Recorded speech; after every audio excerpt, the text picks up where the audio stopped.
For coming today. Let's see. We'd like to ask you about the history of frame drums. And can you tell us a little bit about brief history? Okay.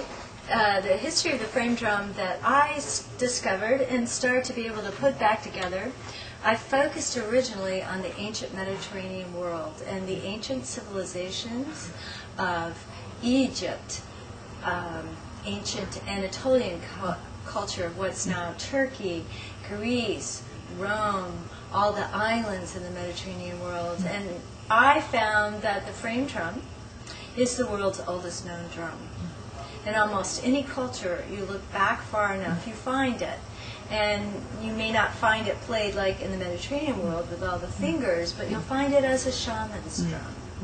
So it's the world's oldest known drum. It's a very simple drum, and it's an archetypal idea to take a frame, make a circle, and put the skin over it. And there's all these other sizes, but basically it's just a circle, and the diameter of the head is much bigger than the depth of the shell, and that's what makes a frame drum. So people all over the world create a frame drum. In the ancient Mediterranean cultures, it was primarily played by women. And it was the primary drum. It wasn't like the women got this drum and the men got the big drums. This was the primary drum, played predominantly by women. And I find it depicted in the hands of goddesses from all these different cultures. And these goddesses represent the power to create the universe on the drum. The first sound comes out of the drum. And out of that first sound, the whole universe vibrates into existence. And, you know, I'm telling you very compactedly, but the whole story is in my book, When the Drummers Were Women. And there's a lot of information in that story. And I want to say that we found at the ancient roots of Japanese culture, there was a Queen Himiko who played the frame drum. And she was an oracular queen, just like in the Mediterranean world. And then what we're finding out in the research was that Queen Himiko wasn't a particular person, it was a title of this woman who was a very powerful queen, and that she was an oracle. And she played the frame drum. So we must research that. I hope to help you. Yes, yes. So what is, I know you briefly mentioned a little bit, but what is the relationship between goddesses and the frame drum? Well, what I've been able to determine is that in the womb, the first sound that we hear is the pulse of our mother's blood. It's not the heartbeat, it's just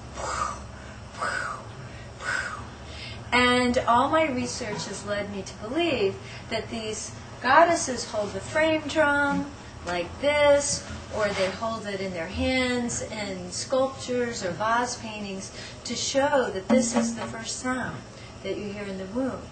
And the goddess is the creatress of the human being in the womb and the creatress of the whole universe. And that's why they're holding the drum, because they are creating everything. Thank you.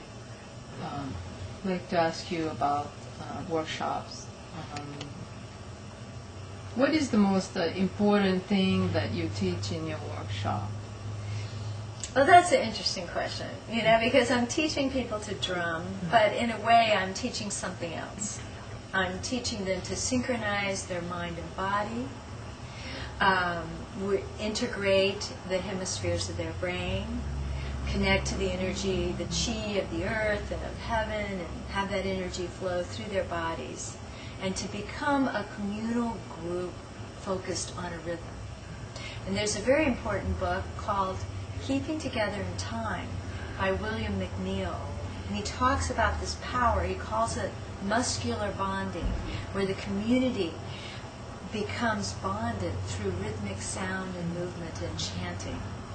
And it's been used, he says, for thousands of years for two purposes: for religious experiences, celebratory experiences, or organizing for warfare. So he sees it as the organizing principle for civilization. So in my workshops, I'm teaching people to learn all the strokes on the drum and I teach them everything I know in all of my workshops, and then they have to practice to learn it. But that's, in a way, I'm teaching energy practices, but I'm also teaching them to play the drum. And people's lives are transformed when they learn to play the drum. They may never be a professional percussionist, they may never make money from it, but they transform themselves, and they often go on to get better jobs or do something. They become empowered through it. Now, in your opinion, what is, let's see, how do I ask this? What do you think would be needed for students at different levels to master? To learn to play? Well, I think regular practice, every day. I tell my students they need to practice an hour a day. People are busy, so I say if you can't practice one day, pick the drum up, make all the sounds, go through all the strokes. Just pick it up 5 minutes at least, and usually they'll play longer. But every day you should practice.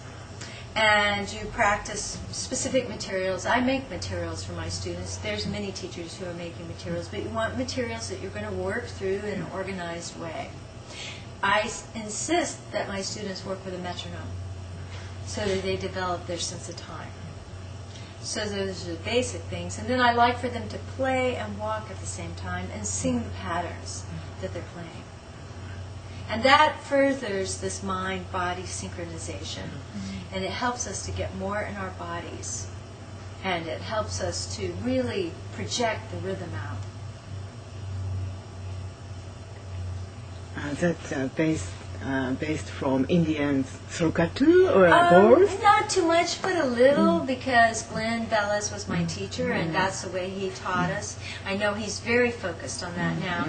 But basically, I just have people sing what we're playing. So if it's doom, tick, tick, doom, tick, tick, back, doom, doom, back, doom, tick, doom, tick, tick, back, tack, tack, tack, tack. So it's important to be able to sing what you're playing. If your hands get off but you're still singing the rhythm, you can get back on very easily. Thank you.